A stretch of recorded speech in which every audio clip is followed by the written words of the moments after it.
Hello दोस्तों, नमस्कार। Welcome to my channel. आज का टॉपिक है हम लोगों का स्टेबिलिटी ऑफ कार्बन आयन। जैसा कि देख पा रहे हैं, कई पॉइंट्स होते हैं जिन पर स्टेबिलिटी डिपेंड करती है, तो उसमें वन बाय वन हम लोग देखेंगे। पहला है क्या, stability of carbon ion due to aromaticity. ठीक है। एरोमेटिसिटी का मतलब होता है, आप लोगों ने हकल रूल पढ़ा होगा।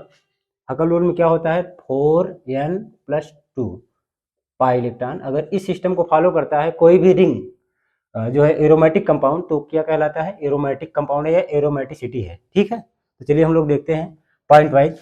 ये है आपका पहला पॉइंट है कि magnitude of negative charge inversely proportional to 1 stability.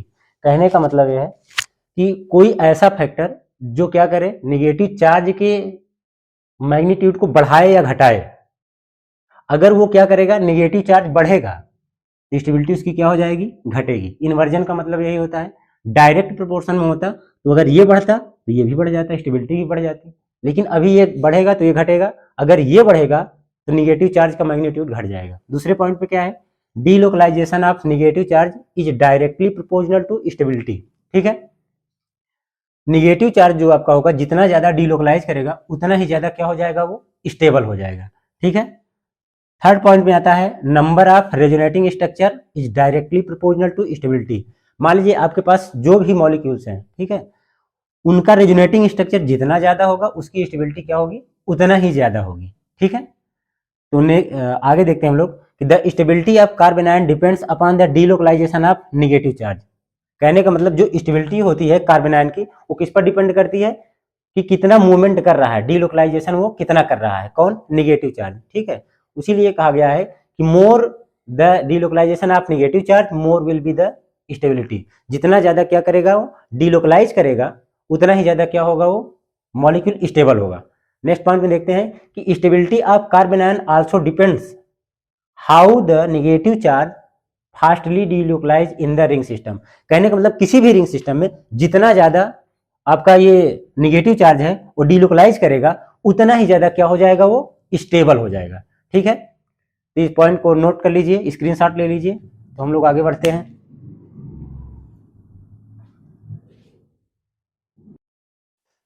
अब उसके आगे हम लोग देखते हैं कि when a negative charge carbon atom present in the aromatic ring they are highly stable. कहने का मतलब हमारे पास ऐसा रिंग हो, वो क्या हो, एरोमेटिक हो। जैसे एग्जांपल के रूप में ये है, ये क्या है, एरोमेटिक सिस्टम है। ठीक है। ये हकल रूल का फॉलो करता है। तो इसका जो निगेटिव चार्ज है ये बहुत तेजी से क्या करेगा, डीलोकलाइज करेगा। जब ज्यादा डीलोकलाइज करेगा उसी की वजह से क्या हो जाएगा, हाईली स्टेबल हो जाएगा, बहुत ज्यादा स्टेबल हो जाएगा। ठीक है। इसीलिए कहा गया कि when a negative charge carbon atom present in the sorry aromatic ring they are highly stable. Okay, नोट कर लीजिए। तब नेक्स्ट हम लोग देखेंगे मेजोमेरिक और रेजोनेंस इफेक्ट। उसके कारण कार्बन आयन की स्टेबिलिटी कैसे इंक्रीज होती है। अगला है हम लोगों का stability of carbon ion due to mesomeric effect. ठीक है। तो क्या है, more the delocalisation of negative charge due to mesomeric effect more will be the stability of carbon ion. जितना ज्यादा मेजोमेरिक इफेक्ट क्या करेगा, उस पर अप्लाई होगा, डिलोकलाइजेशन होगा, उतना ही ज्यादा क्या हो जाएगा, ये स्टेबल हो जाएगा। इसलिए कहा गया कि stability of carbon ion is directly proportional to number of resonating structure, या इसी को लिख सकते हैं आप नंबर ऑफ मेजोमेरिक स्ट्रक्चर। ठीक है। नोट कर लीजिए। उसके बाद एक हम लोग इस पर क्वेश्चन लेते हैं, एग्जाम्पल नोट कर लीजिए।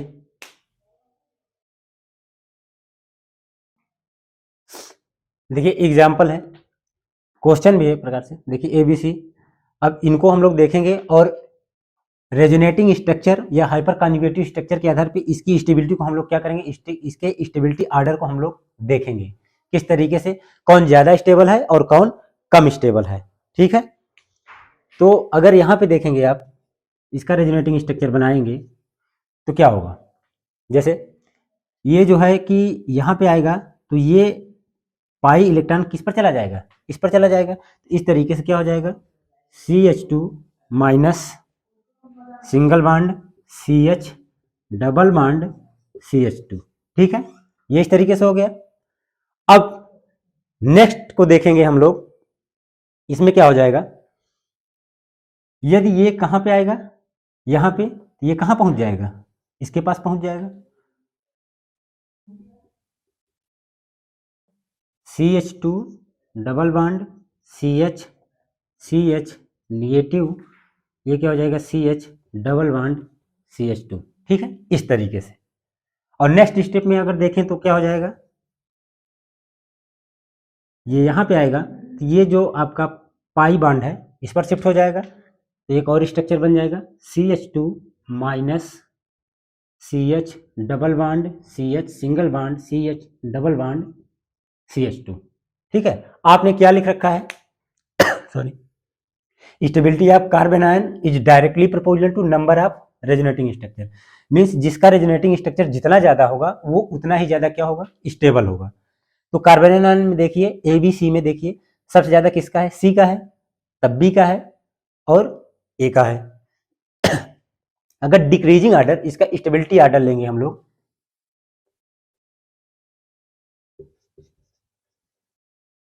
Decreasing stability order of carb anion, तो क्या हो जाएगा सी बी ए, क्या हो जाएगा आपका सी, फिर क्या हो जाएगा बी, फिर क्या हो जाएगा ए, यही आर्डर आपका हो जाएगा। इसी तरीके से इस पर क्वेश्चंस आते हैं। ओके, नोट कर लीजिए।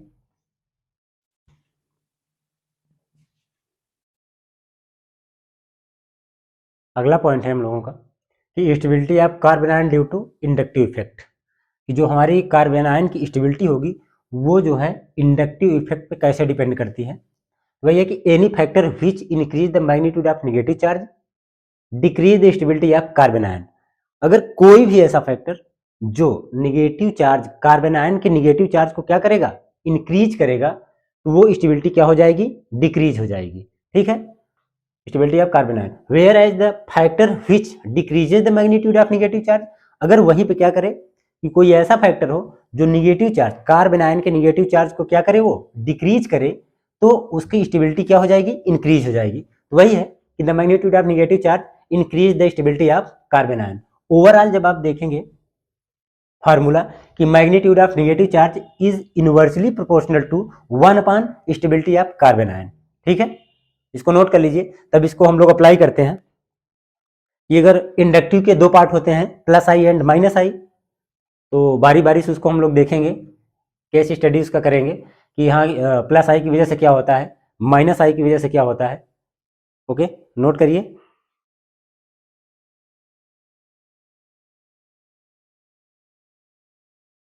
अब देखिए, मान लीजिए कोई एक एग्जाम्पल है, एक ग्रुप है और वो किससे जुड़ा हुआ है, कार्बन आयन से। ठीक है, अब केस फर्स्ट में हम लोग लेते हैं क्या कि when G is plus I group, मान लेते हैं इसको, इस जी वाले ग्रुप को, कि ये एक ऐसा ग्रुप है जो कि प्लस आई इफेक्ट लगाता है। प्लस आई ग्रुप है तो प्लस आई इफेक्ट लगाएगा। प्लस आई इफेक्ट का मतलब क्या करेगा, वो इलेक्ट्रॉन डोनेटिंग ग्रुप होगा, जिसको हम लोग शॉर्टकट में क्या कहते हैं, ईडीजी, इलेक्ट्रॉन डोनेटिंग ग्रुप। तो ले लेते हैं हम लोग इसको कि जी सी एच टू, और ये कैसा ग्रुप है, प्लस आई ग्रुप है। जब प्लस आई ग्रुप है तो क्या करेगा, इलेक्ट्रॉन देगा। ठीक है, जब इलेक्ट्रॉन देगा तो भाई इसका जो मैग्नीट्यूड है निगेटिव चार्ज का क्या है, वो बढ़ेगा। आपने देखा कि अगर कोई भी फैक्टर निगेटिव चार्ज के मैग्नीट्यूड को बढ़ाएगा तो उसकी स्टेबिलिटी को क्या करेगा, वो घटाएगा। तो ये क्या कर रहा है, इलेक्ट्रॉन दे रहा है। पहली बात तो इसके पास इलेक्ट्रॉन वैसे भी ज्यादा है, निगेटिव चार्ज है। दूसरी बात ये इलेक्ट्रॉन और दे रहा है, मीन्स निगेटिव चार्ज के मैग्नीट्यूड को और क्या कर दे रहा है, बढ़ा दे रहा है। तो यहाँ पे कौन सा इफेक्ट लग रहा है, आप देखेंगे प्लस आई इफेक्ट लग रहा है। ठीक है, जब प्लस आई इफेक्ट लग रहा है तो क्या करेगा, इंक्रीज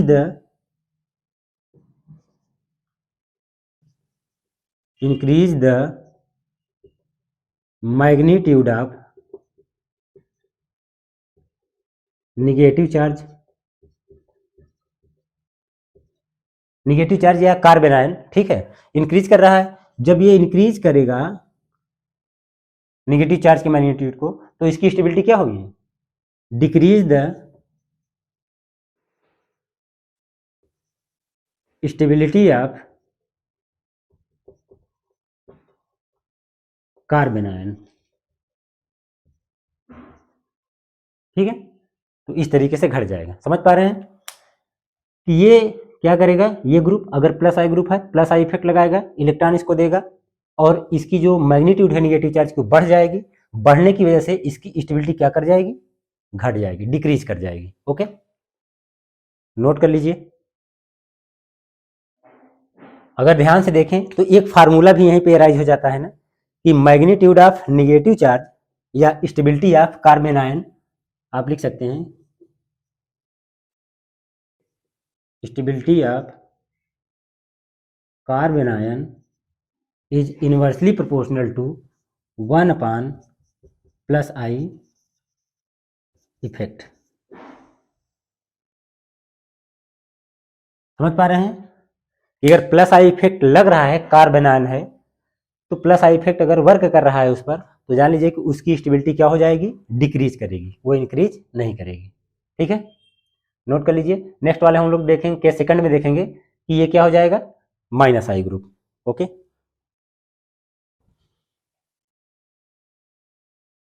देखिए इसी पे बेस्ड एक हम लोग छोटा सा क्वेश्चन ले लेते हैं कि जब प्लस आई इफेक्ट काम कर रहा हो तो क्या होगा। इसको अरेंज करना है इसके स्टेबिलिटी के क्रम में, चाहे डिक्रीजिंग ऑर्डर हो या इंक्रीजिंग ऑर्डर हो, किसी भी ऑर्डर में। तो आप देख सकते हैं, तो इसमें कौन सा फैक्टर आप देख पा रहे हैं, आप जितने भी ग्रुप देख पा रहे हैं, CH3 इसमें एक है, इसमें CH3 दो है, और इसमें CH3 कितने हैं, 3 है। ये सारे ग्रुप इसलिए हम लोग अंडरलाइन कर रहे हैं क्योंकि ये सारे के सारे ऐसे ग्रुप हैं, प्लस आई ग्रुप हैं, वो क्या करते हैं, इलेक्ट्रॉन को डोनेट करते हैं, means EDG, electron donating group हैं। ये इलेक्ट्रॉन जब देंगे तो जैसा कि आपने देखा कि जब ये इलेक्ट्रॉन देंगे, इसका मतलब ये कार्बन आयन के मैग्नीट्यूड को, जो निगेटिव चार्ज है उसको क्या करेंगे, बढ़ाएंगे। जब बढ़ाएंगे तो उसकी स्टेबिलिटी को क्या करेंगे, ये लोग घटाएंगे। बात समझ में आई। अगर घटा रहे हैं तो इस आधार पे जब अरेंज करने को मिलेगा तो सबसे ज्यादा अनस्टेबल कौन होगा, ये होगा, उसके बाद ये, उसके बाद ये, और सबसे ज्यादा स्टेबल कौन होगा, ये वाला स्टेबल होगा। अगर डिक्रीजिंग ऑर्डर में आपको क्या करना है, इसको अरेंज करना है, तो सबसे ज्यादा स्टेबल कौन होगा, ये वाला। ठीक है, उसके बाद बी, देन सी, देन डी। ठीक है, इस तरीके से यदि आप इसका रीजन देना चाहें तो आप दे सकते हैं कि जब आप इधर से इधर बढ़ रहे हैं, ठीक है, तो क्या हो रहा है, increase the magnitude of negative charge. Negative charge आप कार्बन आयन लिख सकते हैं आप। ओके, कार्बन आयन जब ये क्या कर रहा है, इंक्रीज हो रहा है, इसका मतलब है कि जैसे ही आप इस तरफ से इस तरफ बढ़ेंगे, ठीक है, decrease the stability of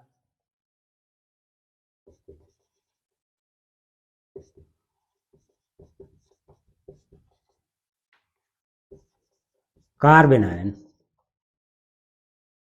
okay, इस तरीके से क्वेश्चंस आपके पास आते हैं और इस तरीके से आप उसको क्या कर सकते हैं, सॉल्व कर सकते हैं। नोट कर लीजिए। नेक्स्ट हम लोग देखते हैं,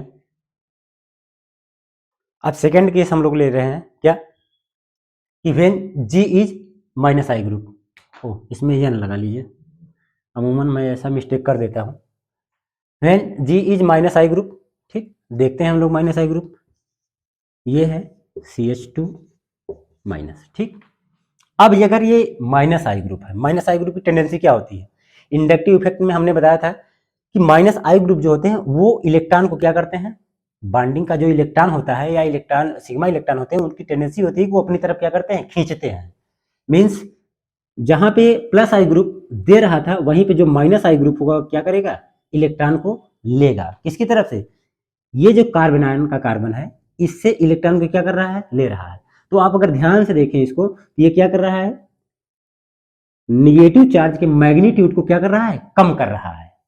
तो यही चीज आपने देखा ना कि जो निगेटिव चार्ज के मैग्नीट्यूड को कम करेगा तो स्टेबिलिटी बढ़ेगी, लेकिन ऐसा ग्रुप जो इसके मैग्नीट्यूड को, निगेटिव चार्ज के मैग्नीट्यूड को क्या करेगा, बढ़ाएगा, वो क्या करता है, स्टेबिलिटी को कम कर देता है। तो यहाँ पे क्या कर रहा है, ये निगेटिव चार्ज के मैग्नीट्यूड को क्या कर रहा है, घटा रहा है और स्टेबिलिटी को बढ़ा रहा है। इस तरीके से यहाँ पे क्या, कौन सा इफेक्ट लग रहा है, माइनस आई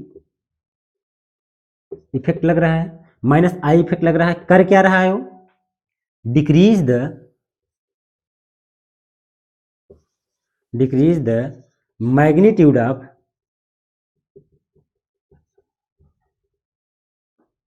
negative charge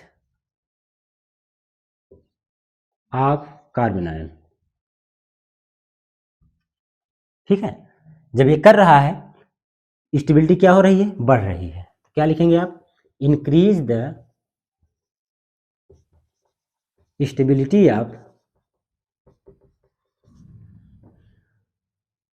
carbon ion. Okay, बात समझ में आई कि जब माइनस आई इफेक्ट लगेगा तो ये निगेटिव चार्ज के मैग्नीट्यूड को कम करेगा।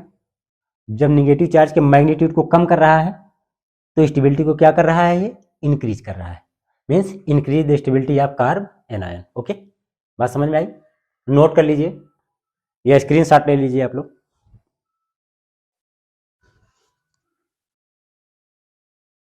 देखिए क्वेश्चन है, अभी इसके पहले प्लस आई वाले में देखा था केस फर्स्ट में, अभी केस सेकंड में हम इस क्वेश्चन को देख रहे हैं। इसको एक्सप्लेन करने की कोशिश करिए। तो वहां पे एक फार्मूला हम लोगों ने राइज किया था प्लस आई इफेक्ट में, क्या था कि जो है stability of carbon ion is inversely proportional to 1 plus I effect. तो यहां पे क्या हो जाएगा कि स्टेबिलिटी ऑफ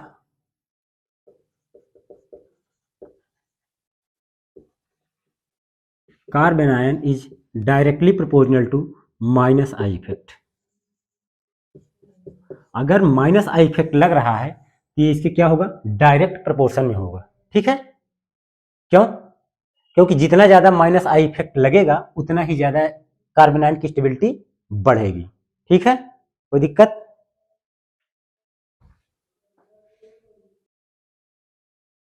तो चलिए इसको एक्सप्लेन करने की कोशिश करते हैं हम लोग, समझने की।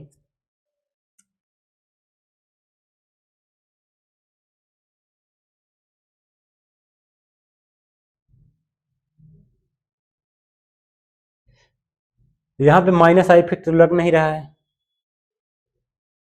हम लोग देखते हैं इसको सबको क्या कर देते हैं, CF3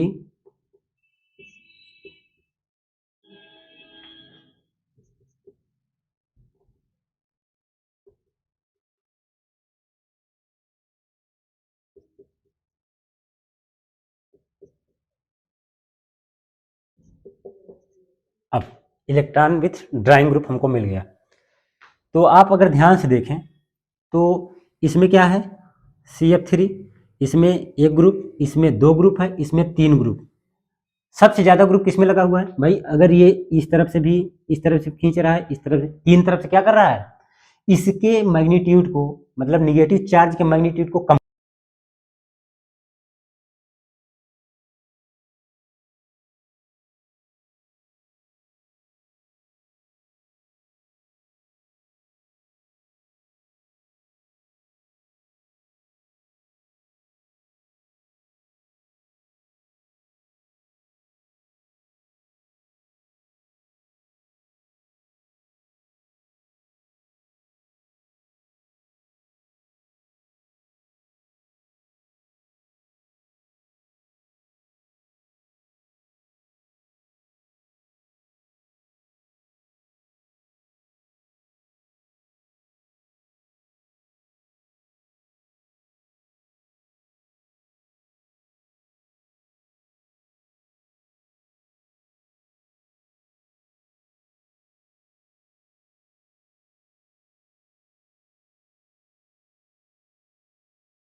इसमें सबसे ज्यादा किस पर लग रहा है, इलेक्ट्रॉन विथ ड्राइंग ग्रुप, इसमें लगा हुआ है, और उसके बाद इसमें, तब इसमें, और इसमें लगा ही नहीं है।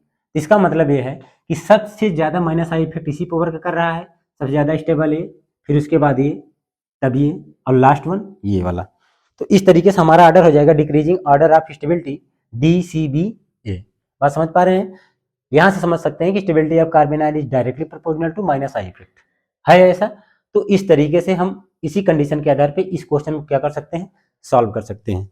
लास्ट वाला हमारे पास बचा हुआ है क्या, परसेंटेज ऑफ यस कैरेक्टर, इसको नोट कर लीजिए, उसके बाद लास्ट हम लोग देख लेते हैं। देखिए लास्ट है हमारा stability of carbon ion due to percentage of yes character.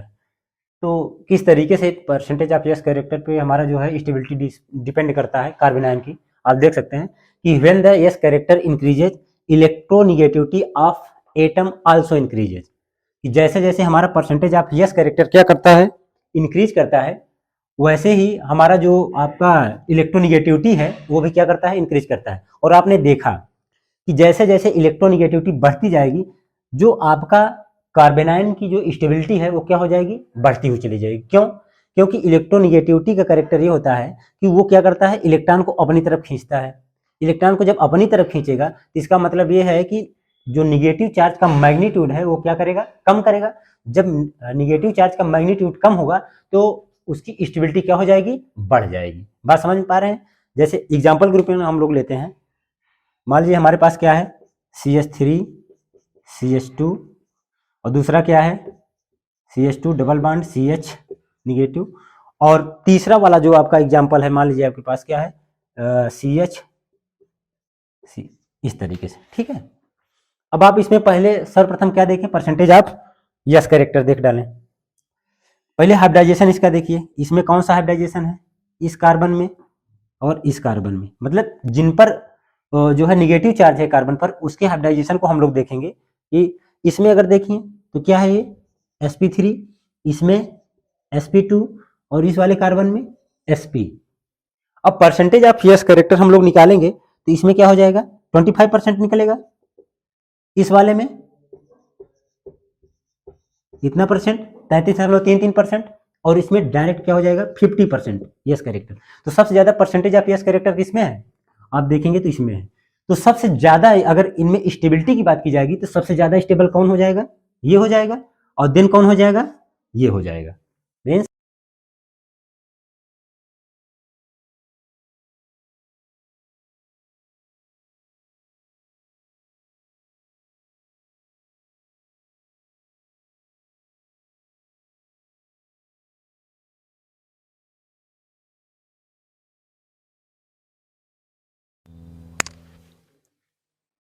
Percentage of yes character is directly proportional to electronegativity, या electronegativity is directly proportional to stability.